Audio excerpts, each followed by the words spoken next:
भक्ति ऑडियो और वीडियो के लिए जय श्री राम चैनल को सब्सक्राइब और पेज को लाइक करें।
रानी कुमारी सबसे कुमार के तरफ से धर्मराज बाबा के खता में 20 रुपया के दान दिए धर्मराज बाबा का बच्चा का 21 वाला दिवस बाल विद्या बुद्धि के भंडार वाला हे सरस्वती दिन रलकाम करने को नगर क्या हो दानी दाता पूजा क्या हो भगवान के नाम से श्रोता भगवान दिल सर कुमार छोटा सा बच्चा से ये तो मां के निवासी के श्रोता भगवान यही बड़े प्रजा के टिकना यही धर्मराज बाबा के खता में 11 रुपया दान जाकर हाथ में पवित्र करते धर्मराज बाबा वही बच्चा के 11 के माय से बना देते चाहे हो दानी दाता की जय जय हो श्रोता भगवान आकर बाबा तोरे संग में गंगा जी की जल ओ जरूर से जरूर लाकर तू अमृत बनला अमृत जल से राजा जी चंद्रवली के शरीर पक्षी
सा बच्चा छे धर्मराज बाबा के खता में 11 रुपया दान दाता है पर हाथ का पलट करके छोटा भगवान को वही बच्चा आ गया इस बच्चा हमारे लगा गाय बन गया सपना तुम्हारी वो तिरंगा बाबा के सुपुत्र के सहारा भगवान यही धर्मराज बाबा के खता में 11 रुपया दान दाता है पर हाथ का पलट करके छोटा भगवान वही बच्चा आ गया विदेश बना दी यही धर्मराज बाबा के खता में 10 रुपया दान न कर अपन हाथ का पवित्र करके छोटा या मैदान जाता विजय किया हो स्वामीनाथ बोलो कि यहाँ के दुर्मत्या चढ़ले जे चिन्हल गुरु के अनचिन बनावे छे सब दिन में काल के सब दिन में रात एक समान दुख है छे सुख है छे सुख है छे तो घर दुख है हमरा पूर्ण विश्वास है गुरु बाबा से जे गुरु बाबा कॉल कर के गेल आके की पत्ती आके नाम लगे कैसे पवित्र बोलो लाभ गर्मी से गंगा जोड़ा भर गया अब गुरु बाबा को पहले चरण पठारो आए गेले पाचा का रखा हाँ याद कर लिया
बाबा बोला नहीं पाए धोए दिलिए उसके चट्टा पर बैठा गुरु बाबा और कहा विपद कदली बन के खुश है गुरु बाबा रानी जे बचत जाकर गेल है बचत का हम पूरा कह दिलिए रानी 5 बेटा मर देता 5 बेटा का तू अग्निदान नहीं करिया चल परवाह नहीं करिया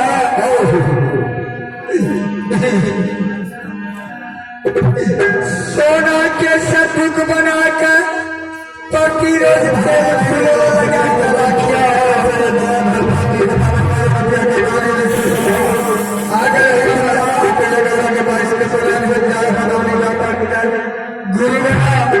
तोहर बचन के नहीं काट लिया 1 पैंट दिल के चर्चा पे के पुकार करे छे हमर दिन दुर्दिन छे गुरु बाबा हे गुरु बाबा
भादानी के नाम सुनियो सुमित कुमार बाबू के तरफ से 21 रुपया के दाने ले श्रोता भगवान धर्मराज बाबा वो बच्चा के 21 के 42 बना दियो है मां सरस्वती बीर लड़का को विमल बना जय हो दानी दाता की जय दादी की समस्त परिवार की जय जय हो श्रोता भगवान दादी बोला रानी चलो भक्ति ऑडियो और वीडियो के लिए जय श्री राम चैनल को सब्सक्राइब और पेज को लाइक करें।